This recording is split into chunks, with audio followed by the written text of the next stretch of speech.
All right, what's going on, guys? PGA Championship week this week, and let's look at some bets, some good top 20s, top 10, and a top 40 as well. So let's start with Ludwig Oberg. Ludwig played so well in his first major championship at the Masters, finished second, 3 shots clear of the field.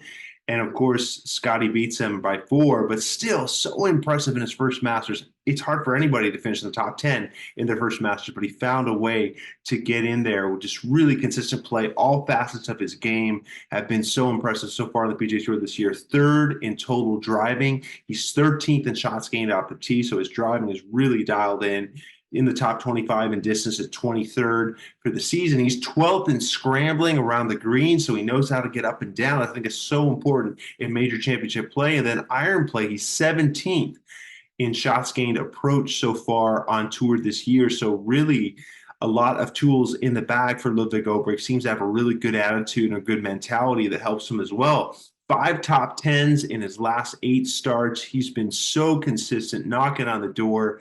And I think this is a guy at plus 210 for a top 10 this week at Valhalla can really be a good pick for you. So look out for Ludwig Oberg.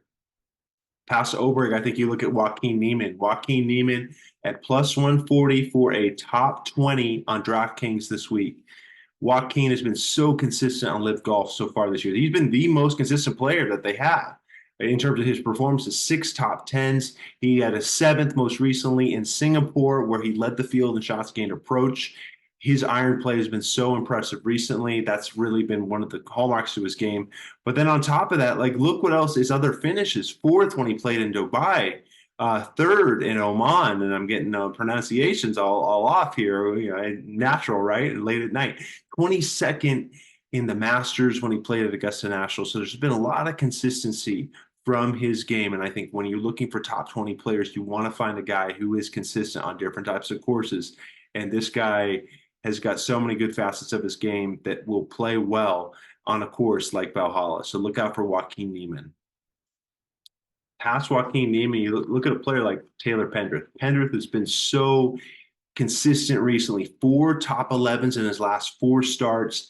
And of course, he got his first win at the CJ Cup a couple weeks ago. So this guy has been on a heater. You want to have a player like that. He is plus 134 at top 40 on DraftKings this week. And I think Taylor Pendrith is such an important player that you've got to look at that and what he could do for your team, what he could do for a good individual bet. So whether you're going DFS or whether you're doing top 40 there, he is solid so far, bomber of a player. When you look at the strengths of Taylor Pendrith, okay, he's a bomber off the tee. That's what you have at Valhalla, right? 7,609 yards, par 71, right up his alley. Look at the bomber type of courses that he's played so far this year in the PGA Tour. What did he do at Torrey Pines? T9 at Torrey in San Diego. Of course, he loves. What did he do at Quail Hollow, where Rory always wins? T10 at Quail Hollow. This is just a guy that knows how to find a way to drive it well and drive it far. But then on top of that, he's got a rare combination because he hits putt. He's really good at putting.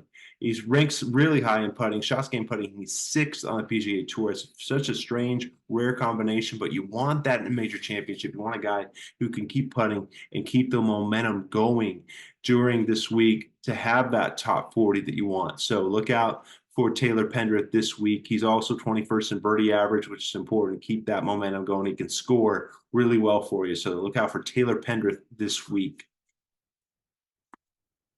And then past Taylor Pendrith, let's look at Shane Lowry. I love picking a player like Shane Lowry. He's at plus 320 for a top 20 this week. Shane Lowry has 3 top 4s in his last 7 starts. He's been really knocking on the door, including being in the final group at the Arnold Palmer Invitational back in March, which I think is really important experience. Couple that with a recent win paired with Rory McIlroy in the team event at Zurich.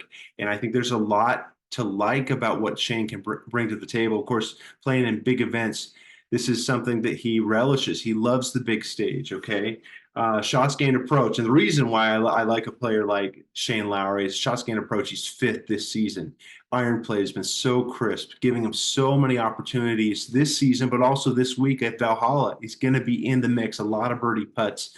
to keep the momentum going. So look out for what he could do. He's first in driving accuracy. I know they talk about distance of Valhalla a lot, but if you're in the fairway consistently, which he will be this week, that's going to give him a chance to go after a lot of these pins, a lot of these tougher approach shots. So keep an eye out for Shane Lowry. He's got 4 top 12s in the PGA and his last 6 PGA championships. So he's finding a way to play well at this type of setup, these types of PGA Championship setups. So look out for Shane Lowry this week for a top 20. And past Shane Lowry, look at Adam Scott. Okay, he's at plus 300 for a top 20 this week. And I love what Adam Scott brings to the table. Okay, top 30 in 11 of his last 13 worldwide starts. He's been so consistent. It's been so impressive, in my opinion, including at the Masters, where he went T22 at Augusta National. Of course, he loves and has played well in the past. Let's look at what his strengths are, right? He's 11th in total driving, 24th in shots gained off the tee, and 37th in shots gained putting. Remember, the bugaboo for him for so many years has been his putting, and he's found a way to make that a strength. Top 37, or I should say 37th in shots gained putting this year on the PGA Tour. Really impressive. And I think you've got to take that and factor that in to what he can do at major championships. He's always been solid with the irons. We know that that's something that he can bring to the table well. So think about throughout the course of a week and 4 rounds, I think a guy for a top 20, he's shown you he's been consistent all season that he can do it again this week, and I think he will at Valhalla. So look out for Adam Scott this week. Another player I really like this week, Corey Connors, plus 280 on DraftKings for a top 20. Corey Connors is so impressive. I love what he brings to the table in terms of 4 top 25s in those last 6 starts. He's been consistent. He's been finishing strong on tougher layouts, on longer layouts. Look what just his experience in this championship has been impressive, right? The PGA Championship, right? 2021, he had the first round lead at Kiawah Island, ended up finishing in a tie for 17th. And then last year at Oak Hill, he had the 36-hole co-lead, and he finished T12 in that week as well. So I think this is a guy that he's been in the mix in this kind of tournament before, these kind of scoring, as we said, single digits under par being a factor in this tournament the last 3 years. And he's been around that lead early on. Okay, whether he can stay around it or not, that's one thing. We're talking about top 20, okay? And he's proven that he can go top 20, as we mentioned there. On top of that, driving accuracy has been really good. And you're going to need to have that. 24th so far this season, driving accuracy. You're going to need to have a lot of chances from the fairway this week to be able to score and to make a good number there. 21st in total birdies on the PGA Tour this year. He's going to keep scoring and keeping himself in the mix and giving you a chance there. And he's 27th in the bounce back stat this year. And I like that on a tough kind of up and down kind of course like Valhalla. Yes, the distance is going to be a big crucial thing,